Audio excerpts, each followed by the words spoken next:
So dear students, আশা করছি ভালো আছো।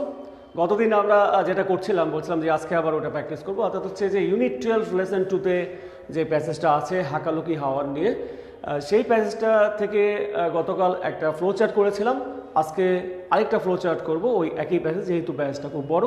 সো চলো আমরা কোশ্চেনটা দেখে নিই। Write a flow chart showing the different aspects of Hakaluki হাওয়ার। এই হাকালুকি হাওয়ারের যে বিভিন্ন বৈশিষ্ট্যগুলো আছে বা ব্যাপার স্যাপারগুলো আছে, সেইগুলো নিয়েই তোমার মূলত এই ফ্লো চার্টটা করতে হবে। এবং জানো যে তোমরা ফ্লো চার্টের একটা বক্সে উত্তর দেওয়া থাকে, মানে একটা উত্তর গিভেন থাকে, বাকিগুলো করতে হবে। তো দেখো যে known as good grazing place, প্রথম উত্তর যেটা দেওয়া আছে, বাকি উত্তরগুলো তোমার করতে হবে। এই যে গ্রেজিং প্লেস মানে হচ্ছে কি, তাদের যে গৃহপালিত পশু আছে, গরু ছাগল বা এদেরকে ঘাস খাওয়ানো গ্রেজিং প্লেস বলা হয়। এবং বাকি তথ্যগুলো কিন্তু করতে হবে প্রতিদিনের মতো। তোমরা একটা একটা করে উত্তর লিখবে এবং আমি সেটা সঠিক হলে কে উত্তর দিয়েছো সঠিক এটা অ্যানাউন্স করে পরে উত্তরগুলো লিখবো। চলো ঘর করছি, তুমি ঝটপট উত্তরগুলো, যারা আছো লাইনে ঝটপট উত্তরগুলো করে ফেলো।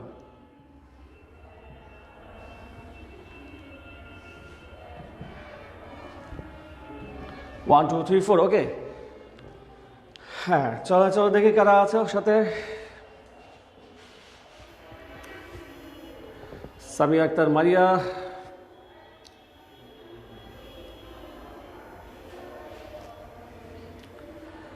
নূরে Afroza Priti, okay, thank you. ওয়ালাইকুম আসসালাম। এবার উত্তরগুলো দেওয়া শুরু করো, তাহলে আরও ভালো হবে ক্লাসটা, আশা করছি। তো ফার্স্ট যেটা বলছিলাম যে known as good grazing place, তোমাদের উত্তরগুলো হতে হবে ছোট ছোট, বলতে হচ্ছে যে পয়েন্ট আকারে, মানে পুরো লাইন যাতে না হয়, এটা তো বারবার বলা হয়েছে। এবং স্টার্টিং ক্যাপিটাল হবে, বাট কোনো ফুল স্টপ হবে না, কারণ এটা কোনো সম্পূর্ণ লাইন না। তাই চেষ্টা করতে হবে তোমার উত্তরটাকে যতটা কনসাইজ করে, মানে মূল টু দ্য পয়েন্টে উত্তরটা দেওয়া যায় কিনা। অর্থাৎ উত্তর যতটুকু, দেখো যে হাকালুকি হাওয়ার is a good grazing place, এটা আমরা লিখতে পারতাম। বা হাকালুকি হাওয়ার is known as a good grazing place, এত কিছু না লিখে কী করলাম, নোন অ্যাজ গ্রেজিং প্লেস, অর্থাৎ এই জায়গাটাকে গ্রেজিং প্লেস হিসাবে মানুষ চেনে বা এটা পরিচিত জায়গা। বলতে হাকালুকি হাওয়ার, এটা তো বলার অপেক্ষা রাখে না। সো এইভাবে তোমার উত্তরগুলো হবে। তাহলে চলো নাম্বার 2 এর উত্তরটা কি হতে পারে।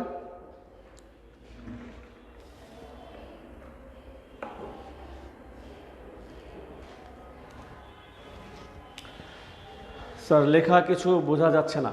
আচ্ছা,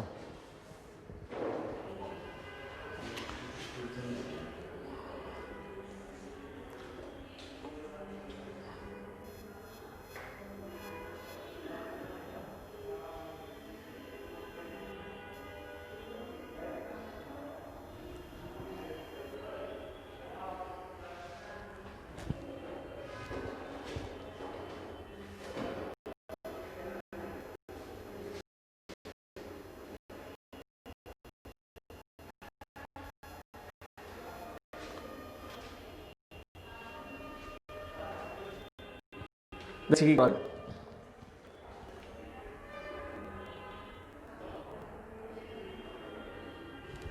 আচ্ছা, আশা করছি এখন একটু কিছুটা ক্লিয়ার হবে। তোমরা উত্তরগুলো দাও। সাথে আছো আবিদা সুলতানা, ওয়ালাইকুম আসসালাম, এবং সামিয়া আক্তার মারিয়া প্রতিদিনের মতো।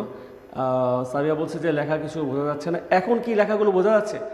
ফার্স্ট যেটা আমি লিখেছি যে known as grazing place, Samia Akter Maria, তুমি কি লেখাটা বুঝতে পারছো? দেখো তো, আশা করছি বুঝতে পারছো। তোমরা উত্তরগুলো দাও, আমি সেইভাবে করি। তো যে উত্তরটা দেওয়া থাকে নাম্বার 1, আমাদের এভাবে 6 পর্যন্ত যেতে হবে। নাম্বার 2টা কি হতে পারে একটু দেখো। এখন ক্লিয়ার, ওকে, এখন ক্লিয়ার হয়েছে, থ্যাংক ইউ ভেরি মাচ। তাহলে উত্তরগুলো করে ফেলো ঝটপট, একটা একটা কী কী উত্তর হতে পারে। তো আমাদের প্রশ্নটা যেটা ছিল যে হাকালুকি হাওরের অ্যাসপেক্টগুলো, দ্যাট মিনস হচ্ছে এর বৈশিষ্ট্যগুলো কী কী। হ্যাঁ, হাকালুকি হাওরের স্পেশালিটি কী কী।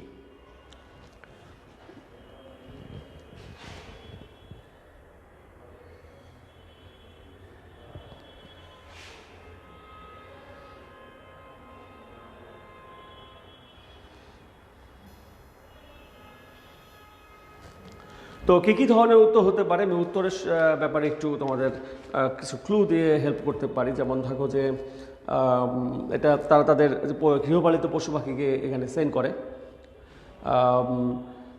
এবং অতিথি পাখিদের জন্য একটা টেম্পোরারি একটা শেল্টার হয়। অতিথি পাখিরা এখানে এসে তারা শীতের সময় এখানে তারা একটা শেল্টার হিসাবে জায়গাটাকে ব্যবহার করে। মৎস্য উৎপাদনের একটা বড় উপাদান বা অংশ বলা যেতে পারে এই জায়গাটাকে। এবং কিন্তু বর্তমানে এটা ধীরে ধীরে ডিলেট হয়ে যাচ্ছে, মানে আস্তে আস্তে ধ্বংস হয়ে যাচ্ছে। এটা অতীতে একটা সোয়াম্প ফরেস্ট ছিল এবং পাশাপাশি এটার কিন্তু একটা অর্থনৈতিক গুরুত্ব আছে, অর্থনৈতিক এবং অনর্থনৈতিক, অর্থাৎ ইকোনমিক্যাল নন ইকোনমিক্যাল গুরুত্ব, একটা বেনিফিটস আছে। সো তাহলে দেখি যে সেকেন্ড অ্যান্সারটা কী হতে পারে, একটু লিখি।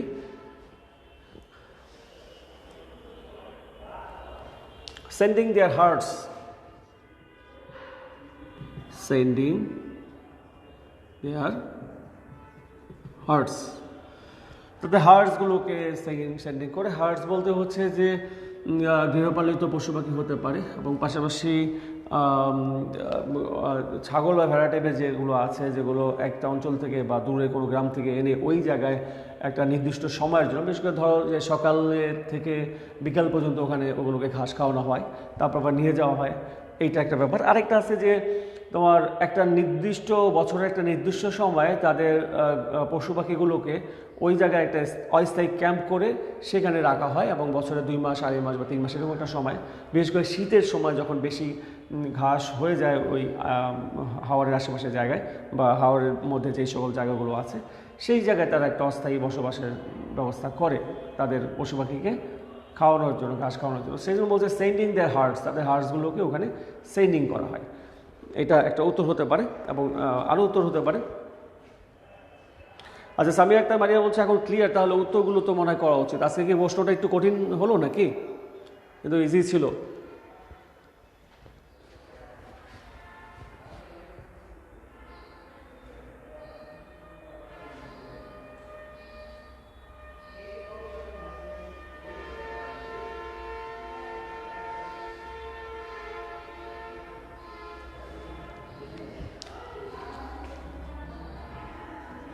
Harder making temporary shelter.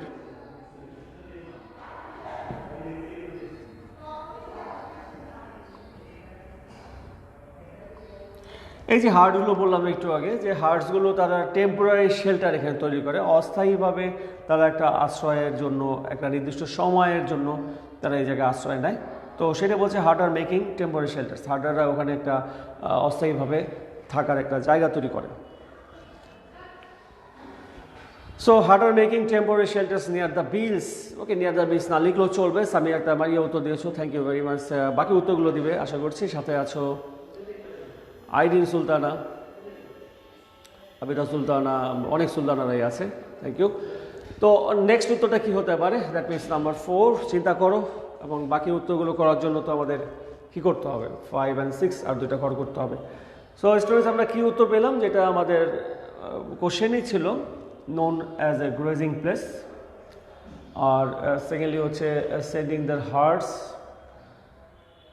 And third হচ্ছে herder making temporary shelter. And next উত্তরটা কী হতে পারে দেখো।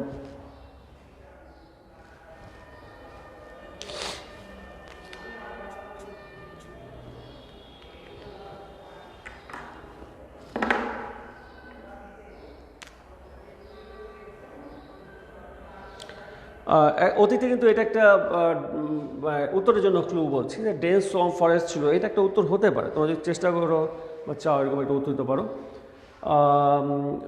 আমিও অ্যান্সার লিখছি, বাদ যাচ্ছে না, কিন্তু তোমার এই কমেন্টটা তো আসলো। চেষ্টা করো, আবার অ্যান্সারগুলো রিসেন্ড করো। আমি আসলে সামিয়া আক্তার মারিয়া ছাড়া কারো অ্যান্সারই পাইনি এই পর্যন্ত, হয়তো অনেকেই চেষ্টা করছে।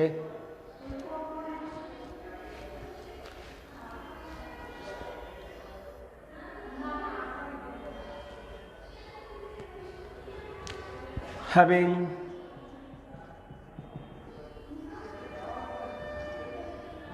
dense swamp forest in the past.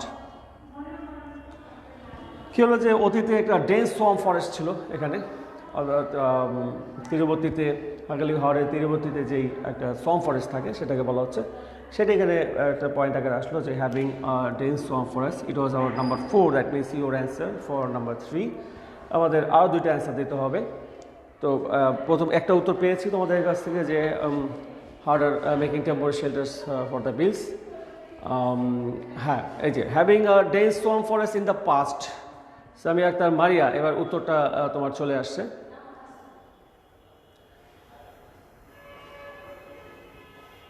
এই উত্তরটা already I have written, already লেখা হয়ে গিয়েছে। তোমরা পরের দুইটা উত্তর কি হতে পারে একটা একটা করে করো। আমি নাম্বার 1, 2 মুছে দিয়ে 5, 6 জন্য হর করছি।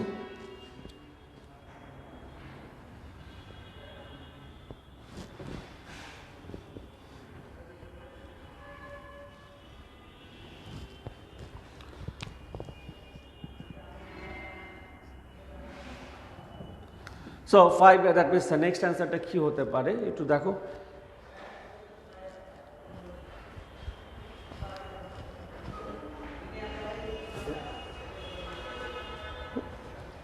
সো নাম্বার 4-এর অ্যান্সারটা হয়ে গিয়েছে। আমরা এখন 5 এবং 6-এর জন্য অপেক্ষা করছি। উত্তরগুলো তো আমি লিখতেই পারি তোমাদের থেকে, এই তো একটা উত্তর চলে আসছে for number 5, that means Samia Akter Maria বলছে ভার্চুয়ালি ডেস্ট্রয়েড অ্যাট প্রেজেন্ট, মানে বর্তমানে ধীরে ধীরে এটা ডেস্ট্রয়েড হয়ে যাচ্ছে, মানে ধ্বংস হয়েছে। তোমার উত্তরটা আমরা নিতে পারি।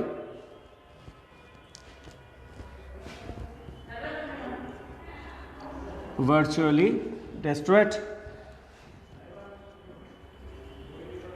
virtually destroyed at present. ওকে, বর্তমানে এটা আসলে ধীরে ধীরে হারিয়ে যাচ্ছে, বা একটা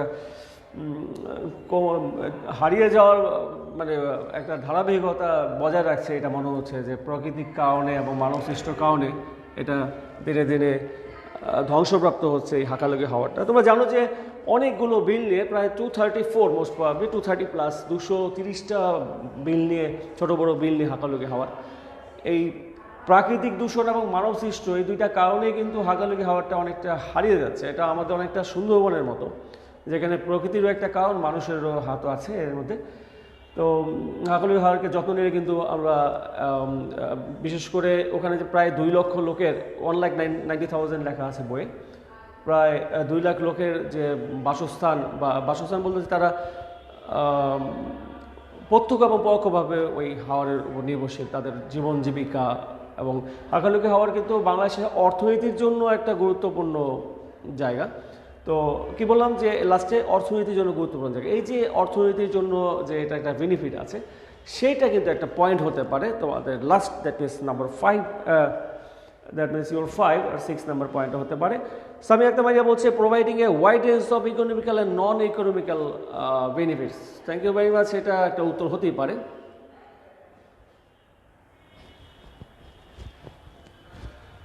তো এই উত্তরটাকে যে আমরা এইভাবে লিখি,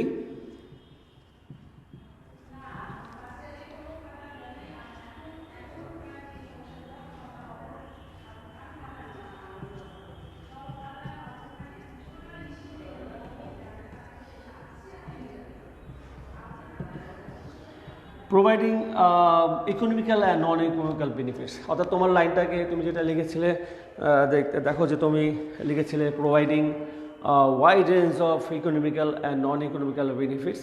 এই লাইনটাকে যদি একটু ছোট করি তাহলে আমাদের পয়েন্ট ঠিকই থাকে, কিন্তু লাইনটা ছোট হয়, অর্থাৎ আমাদের একটু ছোট করে পয়েন্টগুলো লেখা আসলে খুব দরকার। তো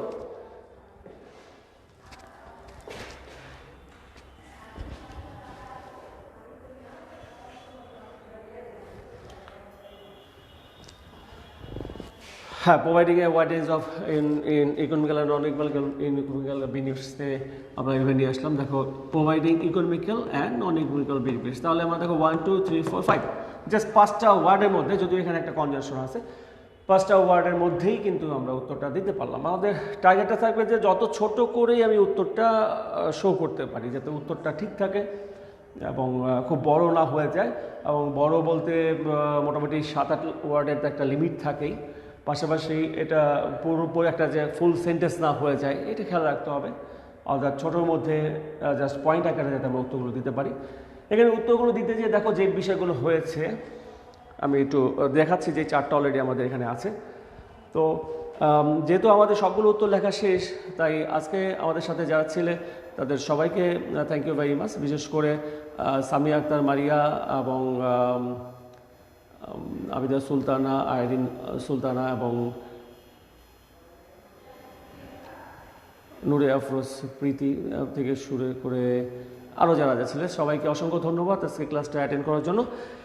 তো দেখো যে উত্তরগুলো আমরা একটু যদি ব্যাখ্যা করি যে ব্যাপারটা কী ছিল, যেটা রুলের শুরুতে যে ফার্স্ট ডে অর্থাৎ ফ্লো চার্টের যে প্রথম ক্লাসটা ছিল তখন কিন্তু বলেছিলাম যে প্রয়োজনীয় উত্তরগুলো কি হতে পারে। প্রয়োজনীয় উত্তরগুলো তোমার ইনফিনিটিভ হতে পারে, মানে টু প্লাস ভার্ব, জিরান্ড হতে পারে মানে ভার্ব প্লাস আইএনজি, পয়েন্ট আকারও হতে পারে, পয়েন্ট মানে এইটা ফ্রেজ আকারও হতে পারে, মানে ভার্বাল ফ্রেজ হতে পারে, অ্যাডভার্বিয়াল ফ্রেজ হতে পারে, প্রিপোজিশনাল ফ্রেজ হতে পারে, মানে ফ্রেজ আকারে আমরা তো শুরু করতে পারি। এখানে দেখো উত্তরগুলো আমরা করতে যেয়ে কী করেছি, যেমন এই উত্তরটা ভার্চুয়ালি ডেস্ট্রয়েড অ্যাট প্রেজেন্ট, এখানে পয়েন্ট আকারে আমরা দেখতে পাচ্ছি, এখানে কোনো স্টার্টিংয়ে কোনো ইনফিনিটিভ অথবা জিরান্ড দেখতে পাচ্ছি না, বাট এইখানে কিন্তু আমরা যখন শুরু করেছিলাম এটা কিন্তু একটা জিরান্ড দেখতে পাচ্ছ। পাশাপাশি এইটা দেখো, এটা এখানে কোনো no infinitive no gerund, just point আগে লেখা হয়েছে, বাট এইখানেও কিন্তু আবার জিরান্ড ইউজ করেছে, মানে ভার্বের সাথে আইএনজি যোগ করে হয়েছে। এখন প্রশ্ন হচ্ছে যদি প্রথম উত্তরটা জিরান থাকে তাহলে আমি কি বাকি সবগুলো জিরান করব? না, এমন কোনো নির্দিষ্ট ধরা বাঁধা নিয়ম নেই, তবে করতে পারলে ভালো, না করতে পারলে তুমি ওটা ইনফিনিটিভে যদি মনে করো করা যেতে পারে করবে, যদি মনে হয় যে তুমি পয়েন্ট আকারে করতে পারবে পয়েন্ট আকারে করো, ব্যাপার না। এবং সেটাই এখানে দেখানো হয়েছে। দেখো যে আমরা চারটা উত্তরের মধ্যে এখানে যেই চারটা উত্তর তুমি বোর্ডে দেখতে পাচ্ছ, চারটা উত্তরের মধ্যে দুই রকম ফরম্যাট ইউজ করা হয়েছে। ইসরাত জাহান আসো। তো হাকালুকি হাওয়ার যেহেতু একটু বড় প্যাসেজ, তো হাকালুকি হাওয়ারকে নিয়ে আরও দু একটা ফ্লো চার্ট করা যেতে পারে, অথবা নেক্সট ডে হয়তো আমি নতুন কোনো প্যাসেজ নিয়েও ফ্লো চার্ট করতে পারি। তো ফ্লো চার্টটা আসলে একটু বেশি বেশি করে প্র্যাকটিস করা দরকার। কেন জানো যে এটা যেমন 10 মার্কস ক্যারি করে, অর্থাৎ তুমি যদি ঠিকভাবে ফ্লো চার্টগুলো করতে পারো নিয়ম অনুযায়ী তাহলে তুমি 10-এ 10ই পাবে। আর মোটামুটিভাবে করলে কিন্তু 10-এ দেখা যাবে যে প্রত্যেকটা 2 মার্ক 1 মার্ক কমিয়ে 1-1 করে দিচ্ছে, অর্থাৎ 10-এর মধ্যে 5 দিচ্ছে। এই যে 5 মার্কস যে একটা ভ্যারি করে, এটা কিন্তু একটা বড় সংখ্যা। অবশ্যই A+ পাওয়ার জন্য যারা পাসের জন্য পরীক্ষা দিচ্ছে বা লিখছে তাদের জন্য একটা বড় সংখ্যা 5 মার্ক। তো আমরা যদি একটু প্র্যাকটিসটা বাড়িয়ে দেই, অর্থাৎ এই যে আজকে গতকাল আর আজকে হাকালুকি হাওয়ার নিয়ে 2টা ফ্লো চার্ট করলাম, তুমি যদি বাসায় আরও কিছু ফ্লো চার্ট করো তোমার বইয়ের থেকে যেভাবে আছে, তাহলে তুমি অন্তত এই প্যাসেজে একটা ভালো অবস্থায় পৌঁছাতে পারবে। পাশাপাশি যে প্যাসেজগুলো আমরা ইতিমধ্যে আমি এবং আমার অন্যান্য সহকর্মীরা ইতিমধ্যে পড়িয়েছেন, তো সেই প্যাসেজগুলো নিয়ে যদি ফ্লো চার্টগুলো প্র্যাকটিস করো তাহলে পরীক্ষায় তুমি সব ধরনের ফ্লো চার্টই পারবে। ফ্লো চার্ট পাওয়ার জন্য আসলে প্রথমত যেটা জানা দরকার সেটা হচ্ছে ফ্লো চার্ট লেখার নিয়ম, এবং সেকেন্ডলি যেটা জানা দরকার যে প্যাসেজটা আমি কতটা বুঝলাম। তো যেহেতু তোমাদের প্যাসেজটা সেম প্যাসেজ হয়, তাই এটা বুঝতে খুব একটা বেগ পেতে হবে না, আনসিনতর প্যাসেজ আসছে না ফ্লো চার্টের জন্য। সো আশা করছি আজকে প্যাসেজটা তোমরা বুঝতে পেরেছো। নেক্সট ডে আমরা নতুন কোনো প্যাসেজ নিয়ে আসবো, সে পর্যন্ত সবাই ভালো থাকবে ডিয়ার স্টুডেন্টস। আজকে এ পর্যন্তই, সবাই ভালো থাকবে, এবং নেক্সট ডে আমি নতুন কোনো ফ্লো চার্ট, নতুন কোনো প্যাসেজ হতে পারে বা এই প্যাসেজেরই একটা ফ্লো চার্ট, আরও ফ্লো চার্ট হতে পারে, সে পর্যন্ত তোমরা ভালো থাকবে। থ্যাংক ইউ ভেরি মাচ, এবং দেখা হবে, কথা হবে সামনের দিন।